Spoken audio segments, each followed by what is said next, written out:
Sada najavljujem i našeg večerašnjeg gosta predavača, profesora Josefa Quitterera, koji nam dolazi iz Austrije, sa sveučilišta u Innsbrucku. Profesor Quitterer dolazi u ovoj prigodi kao izaslanik predstavnika Instituta za kršćansku filozofiju Katoličkog teološkog fakulteta profesora Brune Niederbachera. Rado se prisjećamo da je prigodom osnutka našeg fakulteta prije 25 godina u ulozi izaslanika iz ove ugledne visokoškolske austrijske ustanove bio nedavno preminuli profesor Vladimir Richter, kod kojega je u svoje vrijeme doktoriralo nekoliko sadašnjih hrvatskih profesora filozofije. Večerašnje svečano predavanje profesora Quitterera glasi što se mora obistiniti da mognem nadživjeti smrt. Filozofska razmišljanja o besmrtnosti i uskrsnuću. Profesor će govoriti engleski, a prijevod predavanja profesora Ivana Macana, koji ste svi dobili kao uspomenu, može pomoći ako gdje zapnemo u razumijevanju. Profesor Quitterer, übernehmen Sie bitte das Wort.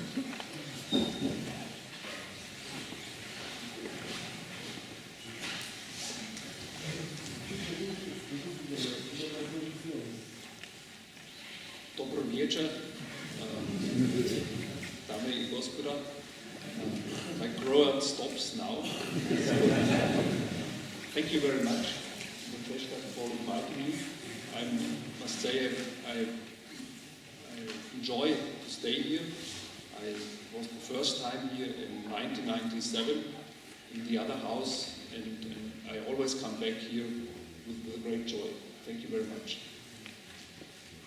Contemporary Christian philosophers in the analytic tradition are very skeptical concerning the old notion of the soul as a principle for the justification of the diachronic identity of human persons.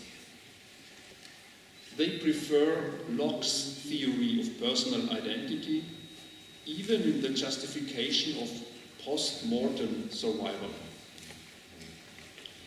The diachronic identity of persons, according to Locke, is constituted through self-consciousness and self-reflection. As far as we can remember, as far as relations between mental states can be established by the subject, so far the same self can be maintained. We can count to ourselves only these mental states which are connected to our consciousness. The human organism is of no further importance for Locke's conditions of personal identity. Consciousness alone suffices. Rejecting the elder notion of soul as unclear and inaccessible to human experience, Locke deemed the concept of self to be sufficient for guaranteeing personal identity throughout time. A typical example for a Christian philosopher who bases her arguments for the resurrection of the dead upon Locke's theory of diachronic personal identity is the American philosopher Lynn Rudder Baker. According to Rudder Baker, we are essentially persons. We are constituted by human organisms.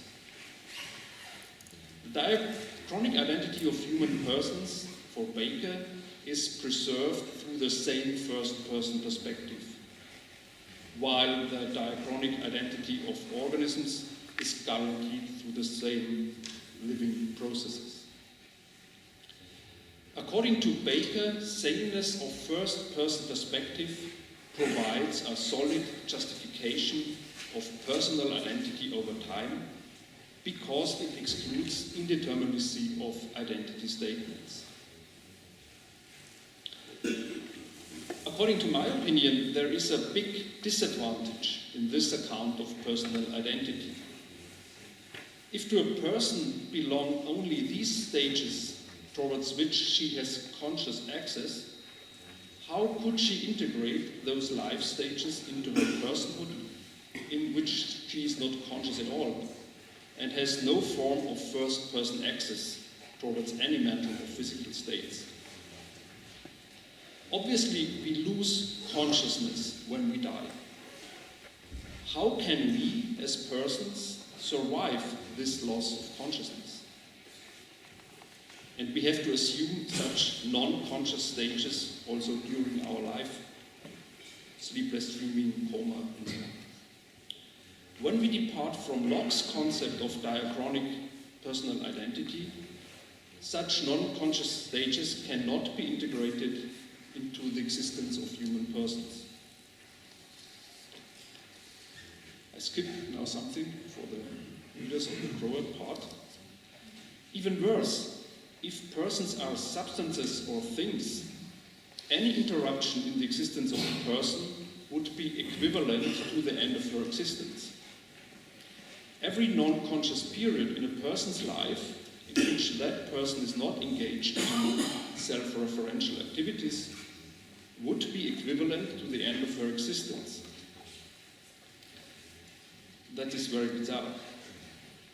At first glance, Christian philosophers like Linrada Baker and others are not affected by Locke's problem because they do not limit personhood to self-referential activities which actually occur.